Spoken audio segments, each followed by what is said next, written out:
नमस्कार। आकाशवाणी जयपुर अजमेर से प्रस्तुत हैं प्रादेशिक समाचार।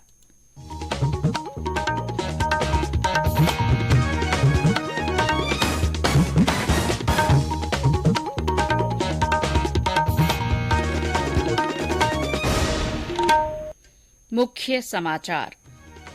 प्रधानमंत्री नरेंद्र मोदी ने इंदौर में प्रवासी भारतीय दिवस सम्मेलन का उद्घाटन किया। कहा, भारत में कौशल और ज्ञान का वैश्विक केंद्र बनने की क्षमता। केंद्रीय खेल मंत्री अनुराग ठाकुर ने कहा, खेलो इंडिया अभियान के तहत देश भर में 1000 केंद्र खोले जाएंगे। 750 केंद्र खोले जा चुके हैं। सूचना और प्रसारण मंत्रालय की टेलीविजन चैनलों से महिलाओं, बच्चों और बुजुर्गों के खिलाफ हिंसा की घटनाओं की रिपोर्टिंग करते समय सावधानी बरतने की सलाह। अखिल भारतीय पीठासीन अधिकारियों का सम्मेलन 11 जनवरी से जयपुर में। उपराष्ट्रपति और लोकसभा अध्यक्ष इसका उद्घाटन करेंगे। और चूरू के रतनगढ़ और बीकानेर के बीचवाल क्षेत्र में अंगीठी के धुएं से दम घुटने से 5 लोगों की मौत, 1 बच्चे की हालत गंभीर। समाचारों के साथ मैं शीला चावला। और अब समाचार विस्तार से। प्रधानमंत्री नरेंद्र मोदी ने आज मध्य प्रदेश के इंदौर में प्रवासी भारतीय दिवस सम्मेलन का औपचारिक उद्घाटन किया। इस अवसर पर प्रधानमंत्री ने प्रवासी भारतीयों से भारत की अनूठी विश्व दृष्टि और वैश्विक व्यवस्था में उसकी महत्वपूर्ण भूमिका को मजबूत करने का आह्वान किया। उन्होंने प्रवासी भारतीयों को मेक इन इंडिया, योग और आयुर्वेद, गृह उद्योग, हस्तशिल्प और मोटे अनाज जैसे विषयों पर भारत का दूत बताया। उन्होंने कहा कि आज दुनिया आशा और विश्वास के साथ भारत की ओर देख रही है, इसीलिए भारतवंशी हमारे देश के ब्रांड एम्बेसडर के रूप में महत्वपूर्ण भूमिका निभा सकते हैं। विभिन्न क्षेत्रों में भारत की वृद्धि का उल्लेख करते हुए श्री मोदी ने कहा कि आज भारत दुनिया में कौशल और ज्ञान का केंद्र बनने की क्षमता रखता है। श्री मोदी ने कहा कि भारत विश्व की शीर्ष अर्थव्यवस्थाओं में है और देश में स्टार्टअप के अनुकूल सबसे बड़ा तंत्र मौजूद है। प्रधानमंत्री ने भारतवंशियों का आह्वान किया कि भारत की प्रगति के साथ साथ देश की सांस्कृतिक और आध्यात्मिक जानकारी रखें और इसे दुनिया को बताएं। दुनिया के किसी एक देश में जब भारत के अलग अलग प्रांतों, अलग अलग क्षेत्रों के लोग मिलते हैं, एक भारत श्रेष्ठ भारत का सुखद एहसास भी होता है। और जब हमारे इन प्रवासी भारतीयों के योगदान का विश्व आकलन करता है तो उसे सशक्त और समर्थ भारत, इसकी आवाज सुनाई देती है। इसलिए ही तो मैं आप सभी को, सभी प्रवासी भारतीयों को विदेशी धरती पर भारत का राष्ट्रदूत, ब्रांड एम्बेसडर कहता हूं।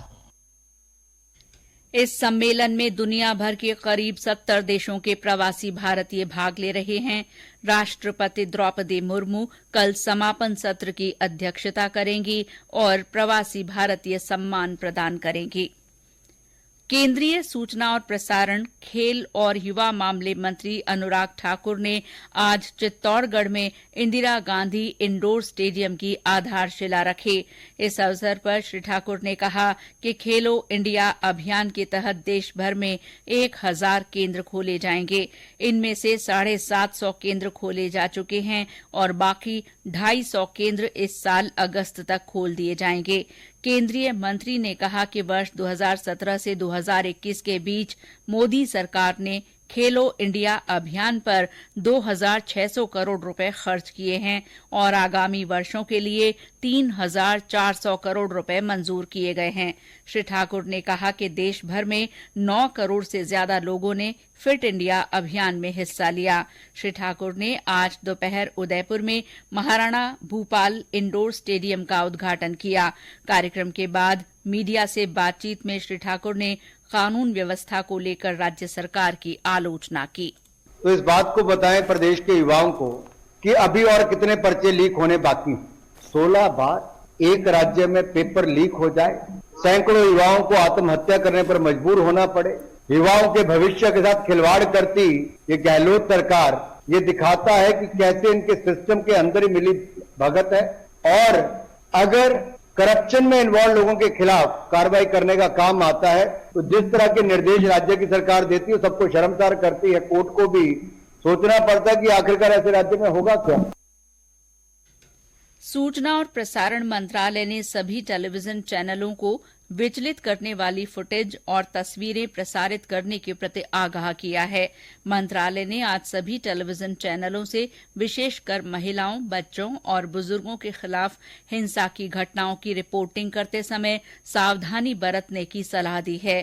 टीवी चैनलों द्वारा संवेदनशील विषयों पर गलत तरीके से प्रसारण के कई मामलों को देखते हुए मंत्रालय ने ये परामर्श जारी किया है। मंत्रालय ने कहा कि इस तरह की रिपोर्टिंग से बच्चों के मन पर नकारात्मक प्रभाव पड़ता है।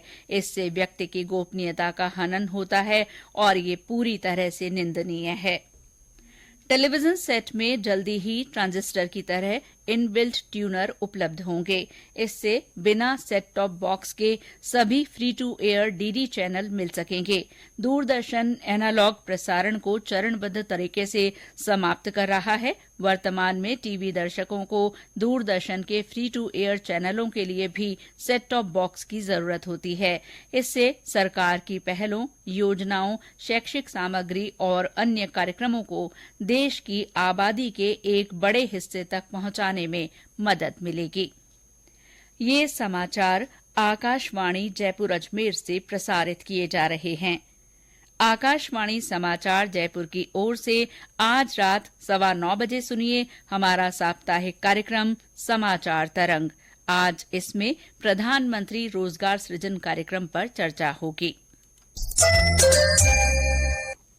83वां अखिल भारतीय पीठासीन अधिकारी सम्मेलन 11-12 जनवरी को राजस्थान विधानसभा में होगा।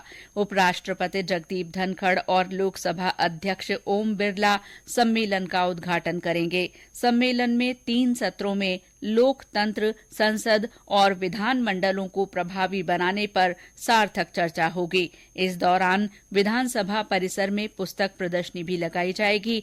प्रदर्शनी में संसदीय विषयों से संबंधित महत्वपूर्ण पुस्तकें उपलब्ध होंगी। पीठासीन अधिकारियों का ये सम्मेलन 11 साल बाद जयपुर में हो रहा है। विधानसभाओं के सचिवों की 59वीं बैठक भी कल जयपुर में होगी। बैठक को लोकसभा और राज्यसभा के महासचिव संबोधित करेंगे। विधानसभा भवन को रंग बिरंगी रोशनी से सजाया गया है। विधानसभा में प्रतिपक्ष के नेता गुलाब चंद कटारिया ने आज भीलवाड़ा के मांडल के घोड़ास गांव में भारतीय जनता पार्टी की जन आक्रोश सभा को संबोधित किया। उन्होंने कहा कि राज्य में पेपर लीक की घटनाएं बढ़ रही हैं। सरकार ने कानून भले ही बना दिया है, लेकिन इनकी सख्ती से पालना करवाना जरूरी है। पकड़ना है तो उनको पकड़ो। मैंने विधानसभा में कहा था ये जितने तुम्हारी कोचिंग सेंटर है ना, इनका हिसाब किताब मिलाओ। ये कोचिंग सेंटर इतने पनप के कैसे गए हैं? ये 8 मंजिला मकान कैसे खड़ा होता है? क्योंकि तुम ये पेपर चोरी करा करके अपने यहाँ रिजल्ट देते हो और रिजल्ट दे करके फिर मोटे मोटे होल्डिंग लगाते हो। हमारे यहाँ 100% बच्चों को नौकरी मिली, 100% बच्चों को, तो सब लोग वहां जाएंगे नहीं जाएंगे? तो फिर गरीब का बच्चा का कुएं में जाएगा, तालाब में डूबेगा। तो वीडियो देखा नहीं, ये 2 चाबी का लोकर खुला कैसे और पेपर यहाँ से निकला कैसे यार? सीकर के नीम का थाना को जिला बनाने की मांग को लेकर आयोजित पदयात्रा आज जयपुर पहुंची। विधायक सुरेश मोदी के नेतृत्व में ये पदयात्रा नीम का थाना से 2 जनवरी को शुरू हुई थी। विद्याधर नगर में एक सभा के बाद पदयात्रा रैली के रूप में सिविल लाइंस पहुंची, जहां मुख्यमंत्री अशोक गहलोत को मांग पत्र सौंपा गया। ग्रामीण विकास और पंचायती राज मंत्री रमेश चंद मीना ने अधिकारियों को विकास कार्यों की पूरी जानकारी जनप्रतिनिधियों को दिए जाने के निर्देश दिए हैं।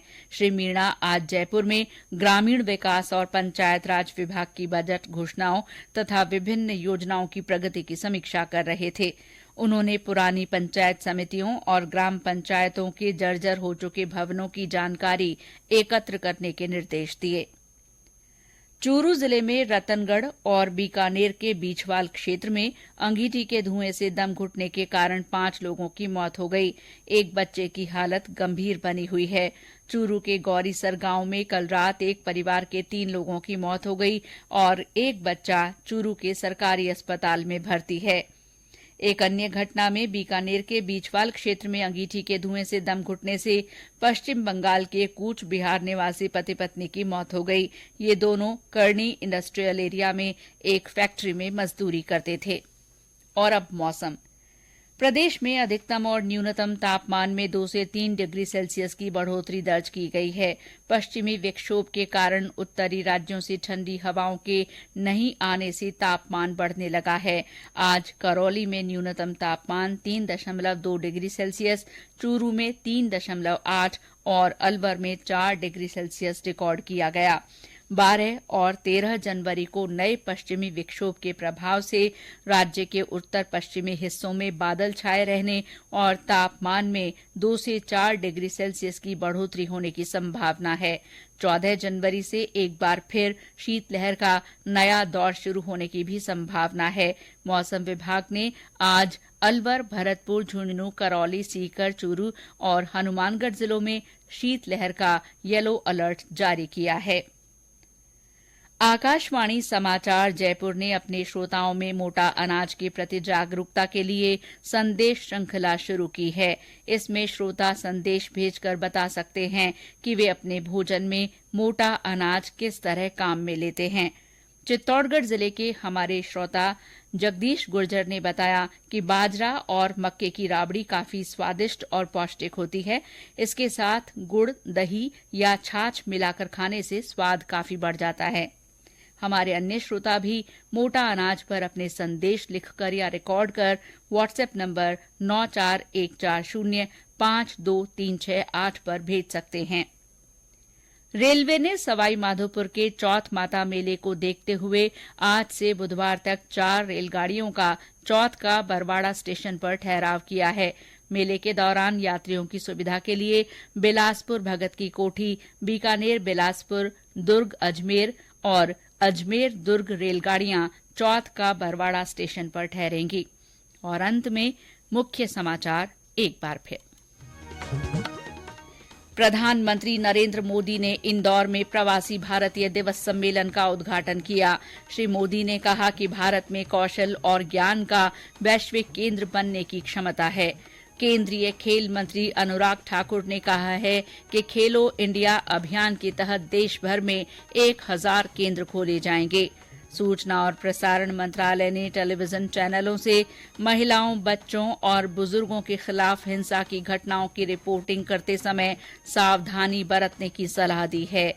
अखिल भारतीय पीठासीन अधिकारियों का सम्मेलन 11 जनवरी से जयपुर में होगा।